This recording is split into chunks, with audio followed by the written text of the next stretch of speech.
Bonjour la famille, j'espère que vous allez bien. Bienvenue sur ma chaîne.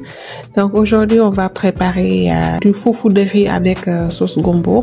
Bon, d'autres disent foufou de riz, d'autres disent taux de riz ou bien placali de riz. Voilà, donc on va le faire à notre manière. Donc on a des ingrédients disponibles.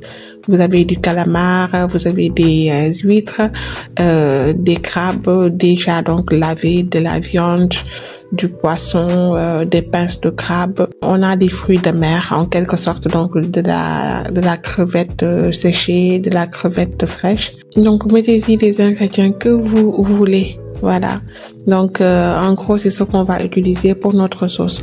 Donc dans une marmite on va venir y mettre de l'eau. On va donc incorporer tous les ingrédients. Voilà, salam mbokk yi, nuyu naa leen, j'espère que yéen ñëpp yéen a ngi ci jàmm bu baax. Tey nag ñu ñëw defar fufu ceeb. Am na ñu koy woowee placali aussi bu ceeb bi wala tout, ça dépend rek. Donc quel que soit lu mu ci mën a doon, donc tey moom la ñuy ñëw defar accompagner ko ak suñu sauce gombo. Donc sauce gombo bi nag ku mu neex mën nga ci dolli huile de palme maanaam diwtiir bi, ku mu neex tam nga bàyyi ko noonu. Voilà, donc pour réalisation bi dañuy jël suñu cin def ci ndox, léegi nag ñu ñëw incorporer ci éléments yépp bàyyi ko mu baax. Donc on va y mettre tous les éléments, on va donc laisser bouillir. Donc là j'ai incorporé donc l'aubergine amère. La vidéo donc a sauté entre-temps. J'ai enlevé aussi les poissons. Donc nii defoon naa ci sama jaxato yi te dindi woon naa tamit jën bi, parce que boobu dañ koy dindi pour mën a dindi yax yeeg yooyu noonu. Donc j'ai ajouté une cuillère à soupe de tomate concentrée. Donc si vous voulez vous le mettez, donc c'est facultatif. Entre-temps aussi j'ai bien pilé le gombo ainsi que donc l'assaisonnement. Donc fii nii gis ngeen ñëw naa dolli naa ci benn cuillère à soupe de tomate concentrée. Donc dëbb nañu suñu kanja tamit ak nokkos bi. Donc pour le nokkos j'ai mis donc du sumbala, du piment, du poivre et de l'oignon vert aussi. Donc pour le nokkos bi def nañ ci kaani, poobar, netetu, def nañ ci aussi oignon vert ak ay ñoom poivron ak yooyu noonu. Voilà, donc on vient y mettre le nokkos en même temps, on remue le tout. Donc si vous voulez manger épicé, vraiment allez-y, parce que la sauce gombo donc ça mange quand même un tout petit peu relevé pour plus de goût. Donc là on mélange le tout et on va donc laisser cuire. Donc rectifiez à chaque instant votre assaisonnement. Donc là il manquait un peu de sel. Donc le sel je le mets vraiment donc à la fin. Donc à mon niveau j'ai mis aussi quelques épices, donc du curcuma, du paprika et là j'ai incorporé donc les crevettes fraîches. Donc on va laisser le tout bien cuire, donc bien mijoter afin que les saveurs s'imprègnent. J'en ai profité aussi donc y incorporer du piment de Cayenne, ça nous apporte beaucoup plus de goût. Donc n'hésitez pas à le remuer de temps en temps pour que ça ne reste pas donc au fond. Et l'idéal c'est vraiment donc d'utiliser une cuillère en bois. Voilà, donc pour faire la sauce. Donc à ce stade, il y en a qui le laissent comme ça, donc sans y mettre de l'huile de palme. Mais moi, donc j'ai opté pour y mettre de l'huile de palme. Donc à côté aussi, j'ai fait bouillir nos huîtres parce que je les avais oubliées. Donc il y avait beaucoup de choses, donc je les ai oubliées, mais quand même bon, je vais me rattraper. Je les fais bouillir et après donc je vais les incorporer. Donc là donc c'est le poisson qu'on a dépiécé, donc on a enlevé les arêtes et on vient donc le mettre dans notre sauce. Donc gis ngeen dolli naa ci ay quelques épices, def naa ci crevette bu tooy bi, dolli naa ci tamit benn piment de Cayenne, da koy indil goût ba léegi nii fajat nañu suñu jën gi dindi yax yi ba mu set def ko ci. Vraiment suppu kanja moom warta am yax. Waaw, parce que dafa di tax, donc dañu war a tànn jën yi ba mu set ngeen def ko ci. Bu ko defee nit ki dina lekk normal, day gën a lekk sax bu baax nga xam ne du am dara lu koy gaañ. Voilà, donc là on remet le tout, on rectifie et donc si vous voyez que c'est bon, la sauce est bien ferme, là vous pouvez donc venir y mettre votre huile de palme. Donc soo gisee que ne sauce bi pare na, saveur yëpp génn na, donc mën nga ci def sa huile de palme. Vraiment moom mooy mujjee. Donc stade bi ku ci am confirmé aussi mën nga ko def. Voilà, mais man defuma ko ci. Donc on y met l'huile de palme, on remue le tout jusqu'à ce que ça soit homogène.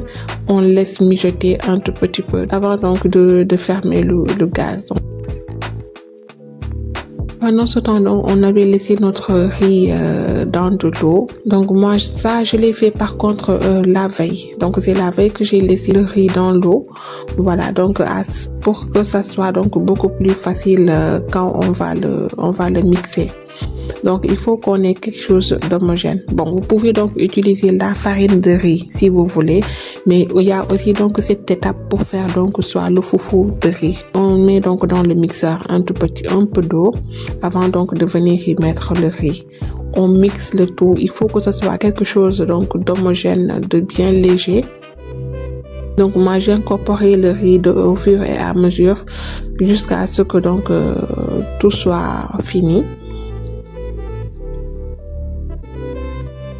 Et vous allez voir, c'est très facile donc de réaliser le foufou de riz. Donc on verse le tout dans une marmite et on va le faire cuire donc au feu. Donc il faut juste remuer constamment. Donc il faut remuer tout le temps afin que ça ne forme pas de grumeaux. Voilà. Et là donc au fur et à mesure vous voyez que ça devient consistant.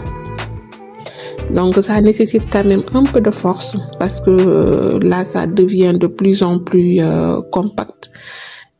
Et il faut donc toujours remuer afin que ça ne colle pas au fond donc de la marmite. N'hésitez pas aussi à y rajouter de l'eau quand vous voyez que ça reste à cuire.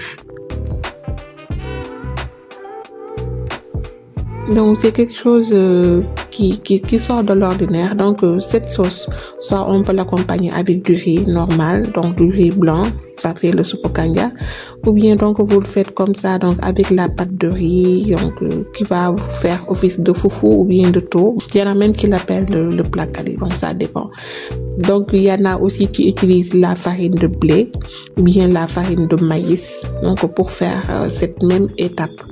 Donc ça nous permet des fois donc de changer et de sortir de l'ordinaire.